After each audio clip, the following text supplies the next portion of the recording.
Assalamualaikum warahmatullahi wabarakatuh. Perkenalkan, nama saya Teguh Dipata, nomor HP 17 11 92 61 Pada kesempatan kali ini, saya akan mempresentasikan PKL saya dengan judul Analisis Tata Kelola Teknologi Informasi pada Dinas Pendapatan Kota Padang menggunakan COVID 4.1. Baiklah, dimulai dari latar belakang, yaitu teknologi informasi merupakan aset yang paling berharga dalam instansi atau organisasi. Namun, hal ini sering kali kurang dipahami. Instansi yang sukses mengetahui nilai lebih dari teknologi informasi dan menggunakan untuk meningkatkan nilai instansi itu sendiri. Pihak manajemen juga harus memperhatikan optimasi dari penggunaan sumber daya teknologi informasi yang tersedia. Termasuk di dalamnya adalah aplikasi, informasi, infrastruktur, dan manusia. Dinas Pendapatan Daerah Kota Padang merupakan restrukturisasi organisasi dari Dinas Pengelolaan Keuangan dan Aset yang dilaksanakan pada pertengahan tahun 2015. Berdasarkan Peraturan Daerah Nomor 5 Tahun 2015 tentang perubahan kedua atas Peraturan Daerah Nomor 16 Tahun 2008 tentang pembentukan organisasi dan tata kerja Dinas Daerah. Lalu COVID merupakan suatu kerangka kerja atau panduan standar praktik manajemen teknologi informasi. Praktik-praktik tersebut akan membantu mengoptimalkan investasi teknologi informasi, memastikan penyampaian layanan dan menghasilkan pengukuran dan menentukan saat di mana terjadi kesalahan. Tujuan akhir dari penelitian ini adalah mendapatkan tingkat kematangan tata kelola teknologi informasi Dinas Pendapatan Daerah Kota Padang menggunakan kerangka kerja COVID 4.1. Dalam penelitian ini, metode yang digunakan adalah COVID 4.1, domain AL, dan domain MI. Standar COVID dipilih karena kerangka kerja COVID merupakan gambaran paling detail mengenai strategi dan kontrol dalam pengaturan proses sistem informasi, serta penerapan domain AL dan domain MI, karena domain MI fokus pada pemantauan proses agar TI dapat memberikan pada pencapaian tujuan Dinas Pendapatan Daerah Kota Padang.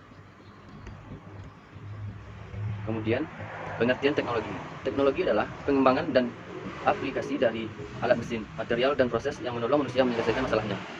Menurut para ahli, sebagai berikut. Menurut Martin, teknologi informasi tidak hanya terbatas pada teknologi informasi atau perangkat keras, perangkat lunak, yang merupakan digunakan untuk memproses dan menyimpan informasi, melainkan juga mencakup teknologi komunikasi untuk mengirimkan informasi. Menurut Hak dan Kin, seperangkat alat yang membantu bekerja dengan informasi dan melakukan tugas-tugas yang berhubungan dengan pemrosesan informasi. Pengertian informasi. Informasi merupakan hasil pengolahan data dari suatu atau berbagai sumber yang kemudian diolah sehingga memberikan nilai, arti, dan manfaat. Proses pengelolaan ini memerlukan teknologi seperti komputer dan jaringan. Informasi adalah data yang diolah menjadi bentuk yang lebih berguna dan lebih berarti bagi yang menerimanya. Informasi sebagai hasil dari pengolahan data dalam suatu bentuk yang lebih berguna dan lebih berarti bagi penerimanya, yang menggambarkan suatu kejadian yang nyata yang digunakan untuk pengambilan keputusan. Informasi adalah data yang telah diolah menjadi bentuk yang lebih berarti bagi penerimanya. Pengertian teknologi informasi. Teknologi informasi adalah suatu teknologi yang digunakan untuk mengelola data, termasuk pemrosesan, mendapatkan, menyusun, menyimpan, memanipulasi data dalam berbagai cara untuk menghasilkan informasi yang berkualitas, yaitu informasi yang relevan, akurat, dan tepat waktu, yang digunakan keperluan pribadi, bisnis, dan pemerintahan, dan merupakan informasi yang strategis untuk pengambilan keputusan. Pengertian tata kelola. Tata kelola perusahaan adalah rangkaian proses, kebiasaan, kebijakan, aturan, dan institusi yang mempengaruhi pengarahan, pengolahan, serta mencakup hubungan antara para pemangku kepentingan yang terlibat secara pengelolaan perusahaan. Pengertian tata kelola teknologi informasi. Tata kelola teknologi informasi adalah tanggung jawab Dewan Direktur dan manajemen eksklusif yang terdiri atas kepemimpinan, struktur organisasi, dan proses yang memastikan bahwa TI perusahaan mendukung dan memperluas strategi dan tujuan perusahaan. Lalu analisis tata kelola teknologi informasi. Peran teknologi informasi dalam suatu instansi sudah tidak dapat dielakkan lagi, mengingat perkembangan yang begitu pesat seiring berjalannya waktu. Namun, masalah yang sering terjadi di instansi adalah penggunaan teknologi informasi yang kadang tidak sesuai dengan harapan.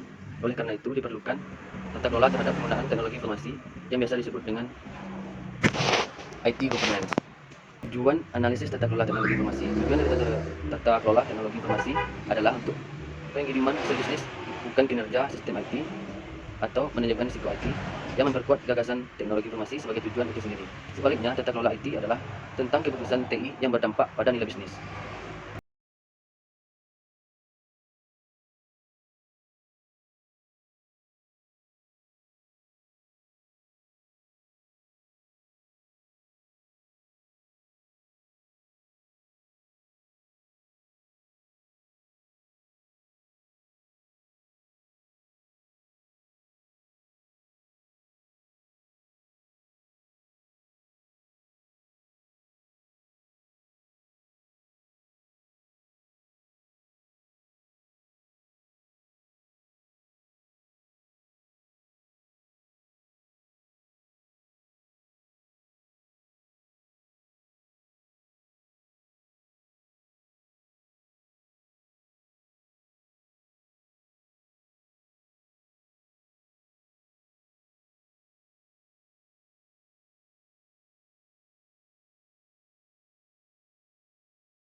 Jadi, kesimpulan yang didapat setelah melakukan penelitian analisa tata kelola teknologi informasi pada Dinas Pendapatan Kota Padang menggunakan kerangka kerja COVID-4.1 berdasarkan data-data yang diperoleh dan dianalisa yang telah dilakukan, maka penulis dapat menarik kesimpulan antara lain.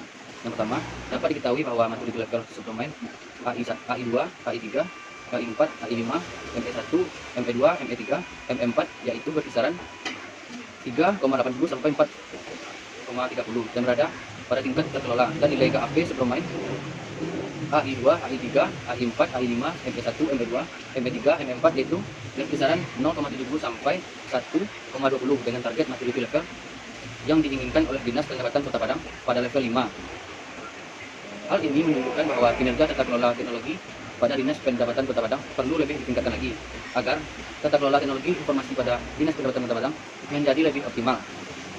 Yang kedua, dapat diketahui bahwa maturity level dari audit teknologi informasi pada Dinas Pendapatan Kota Padang menggunakan kerangka kerja COVID-4.1 adalah 4,04, berada pada level terkelola. Sedangkan target maturity level yang diinginkan oleh Dinas Pendapatan Kota Padang adalah level 5. Dari perbandingan tersebut dapat diperoleh KAP sebesar 0,96. Hal ini menunjukkan bahwa belum tercapainya target maturity level seperti yang diharapkan oleh Dinas Pendapatan Kota Padang.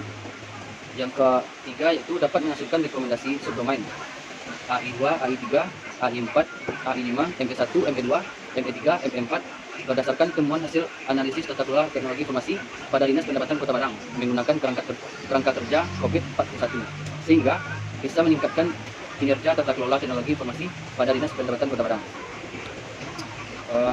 Cukup sekian presentasi PKL saya. Jika ada salah, ya mohon maaf. Saya sudahi dengan wabillahi taufiq hidayah. Wassalamualaikum warahmatullahi wabarakatuh.